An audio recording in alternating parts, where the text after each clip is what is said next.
journey of the Magi. A cold coming we had of it, just the worst time of the year. The ways deep and the weather sharp, the very dead of winter, and the camels galled, sore-footed, refractory, lying down in the melting snow. There were times we regretted the summer palaces on slopes, the terraces, and the silken girls bringing sherbet, then the camel men cursing and grumbling and running away and wanting their liquor and women, and the night fires going out, and the lack of shelters, and the cities hostile, and the towns unfriendly, and the villages dirty and charging high prices. A hard time we had of it. At the end, we preferred to travel all night, sleeping in snatches, with the voices singing in our ears saying that this was all folly. Then at dawn, we came down to a temperate valley, wet below the snow line, smelling of vegetation, with a running stream and a water mill beating the darkness, and 3 trees on the low sky, and an old white horse galloped away in the meadow. Then we came to a tavern with vine leaves over the lintel, 6 hands at an open door dicing for pieces of silver, and feet kicking the empty wineskins.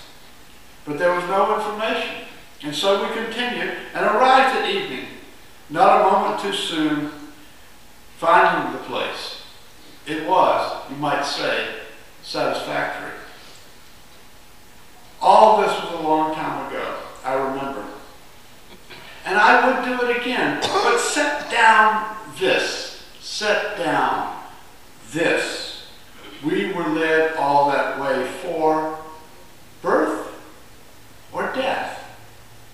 There was a birth, certainly. We had evidence and no doubt. I had seen birth and death, but had thought they were different. This birth was hard and bitter agony for us, like death, our death. We returned to our places, these kingdoms, but no longer at ease here in the old dispensation, with an alien people clutching their gods. I should be glad of another death.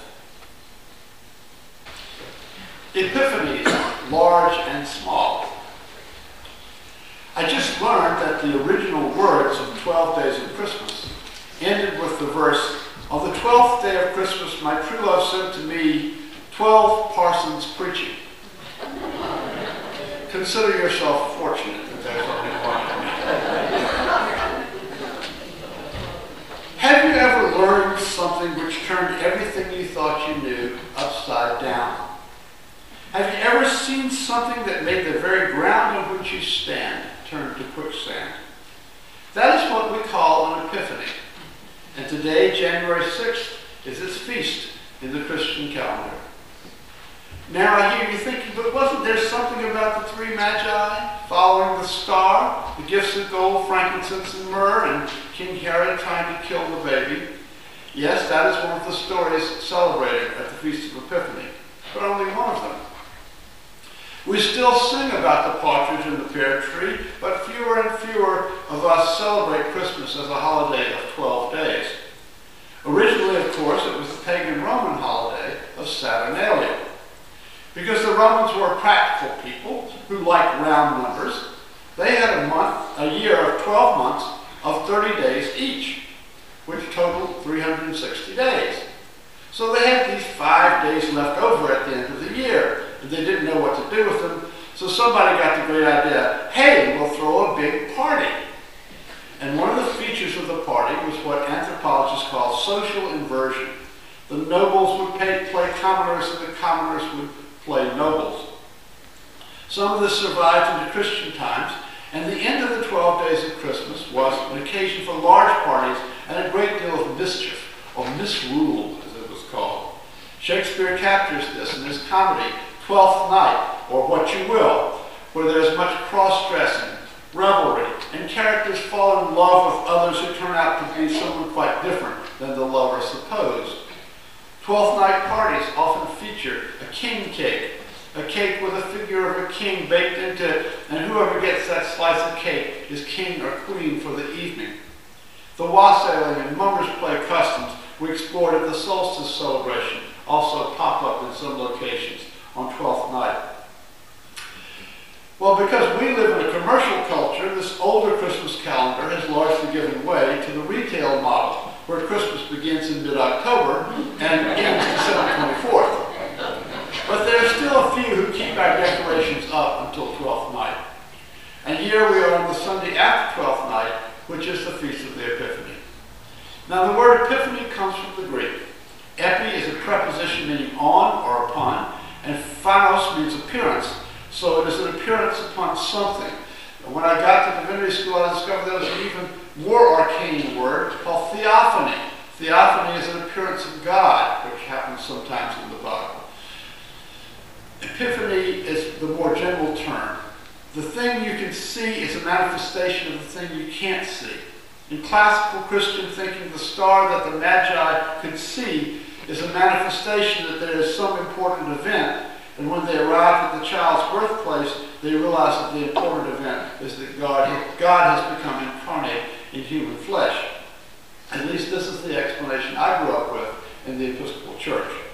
But I looked into it, and apparently the Eastern branch of Christianity, Greek Orthodox and Russian Orthodox and so on, doesn't look to the story of the Magi as the anchor of Epiphany, but a completely different biblical story, the story of the adult Jesus' baptism in the Jordan River, where a dove descends on Jesus as he comes up out of the river, and God's voice can be heard saying, "This is my beloved Son, in whom I am well pleased." Two very different stories, but the underlying idea is the same. In Orthodox Christian theology, Jesus was and is the Son of God, and the realization, the appreciation of that fact by humans is what is celebrated in the Feast of the Epiphany. It's looking beyond the surface details to see the holy reality beneath. Okay, so much for Orthodox Christians. What about UUs? We do not share a common theological belief. We are bound together by covenant. To me, that means that any one of us is free to embrace a belief in Jesus as the Son of God, and that the rest of us who do not share that belief are in covenant not to sneer at or denigrate that belief. We may reject it for ourselves, but we should do so with respect.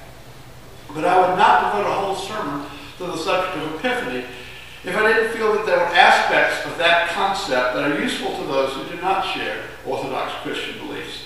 What is the Epiphany for the rest of us? Well, there are closely allied ideas in other world religions.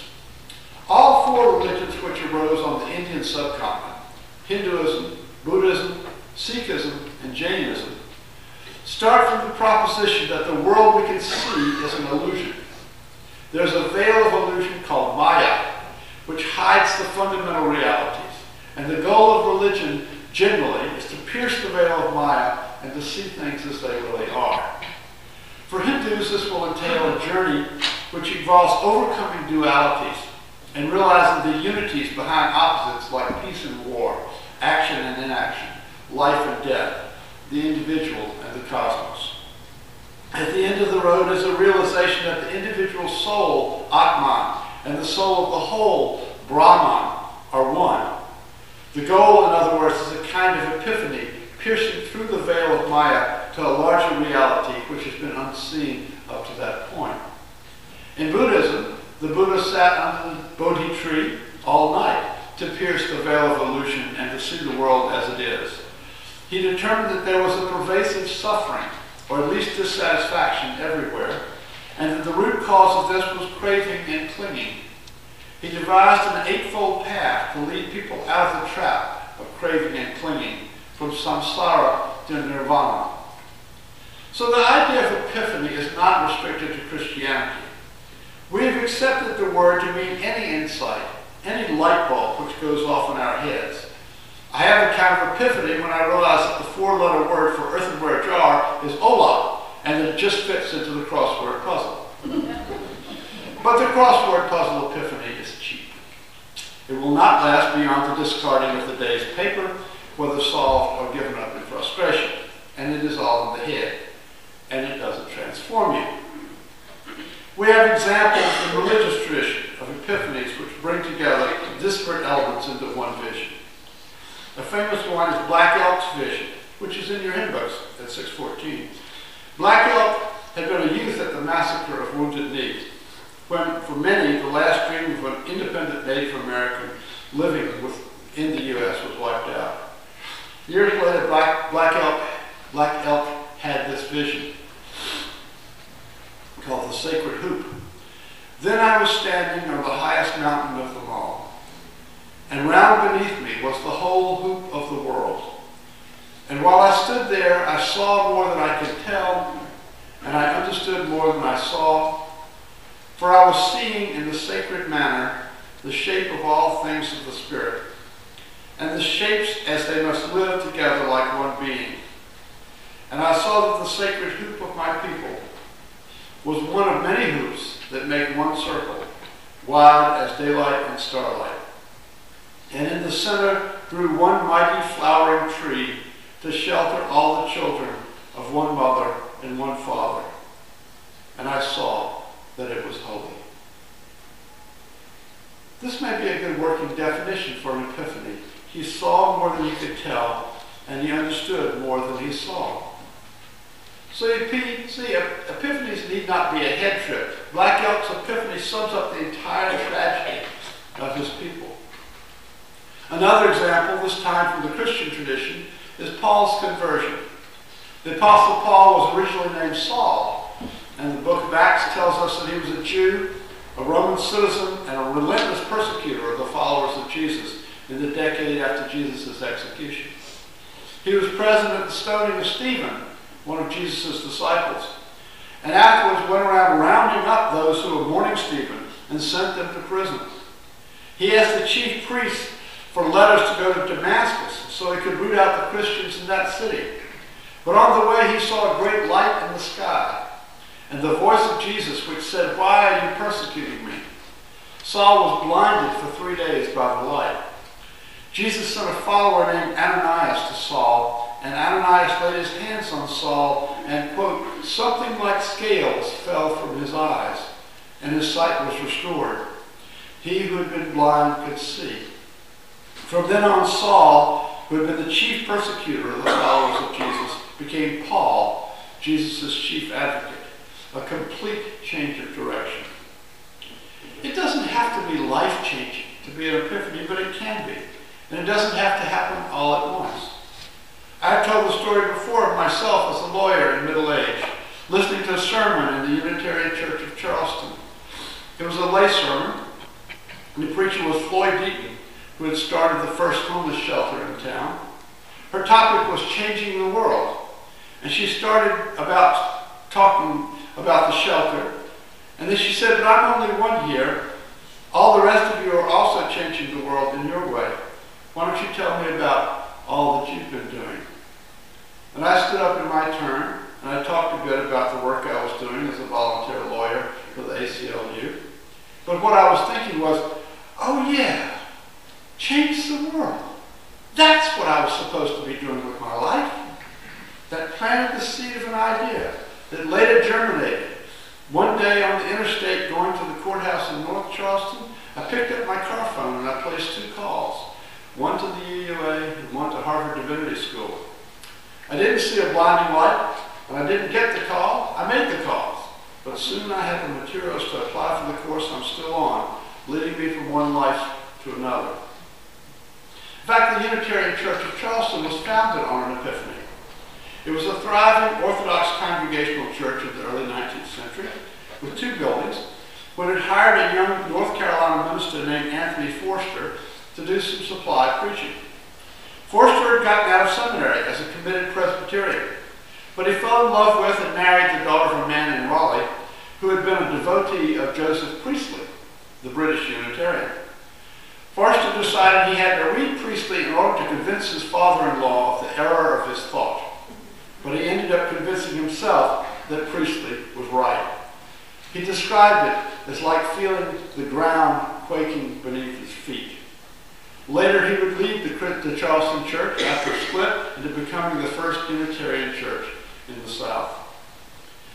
Epiphanies can lead to metanoia, a change of mind or change of heart, which can refocus or redirect one's life.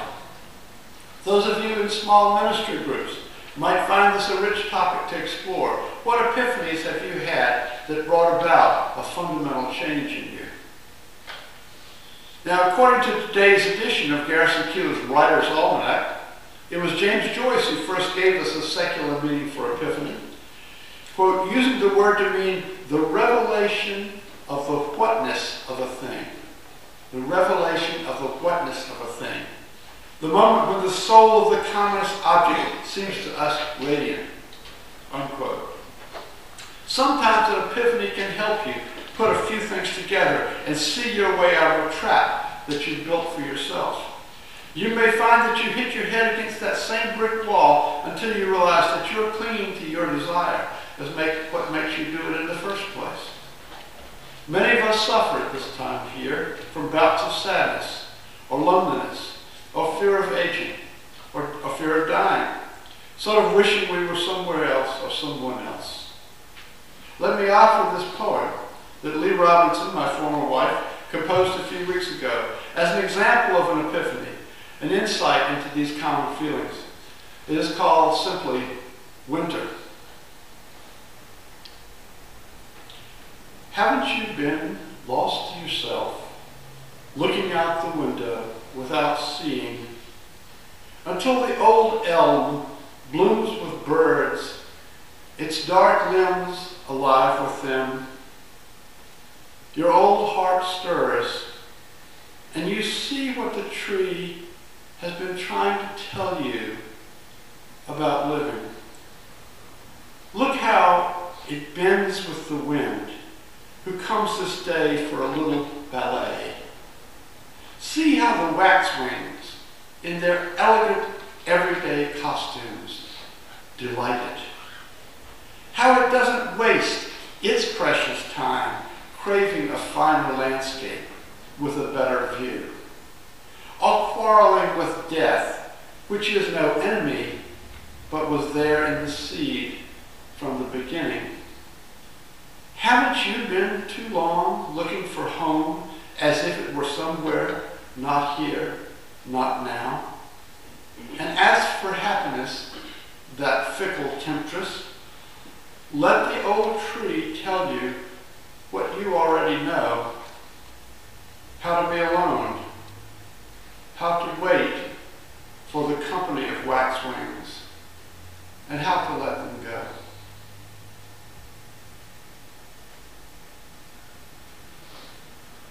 I think this poem and the T.S. Eliot poem, The Journey of the Magi, which I read earlier, can be sort of bookends on the Epiphany experience. In the Eliot poem, the Magi journey for days across miles of countryside following the star. They are triumphant in that they find the phenomenon they are seeking, the newborn child. But it is surprising to them that this birth is like a death, for they have undergone metanoia. They have been transformed by the experience.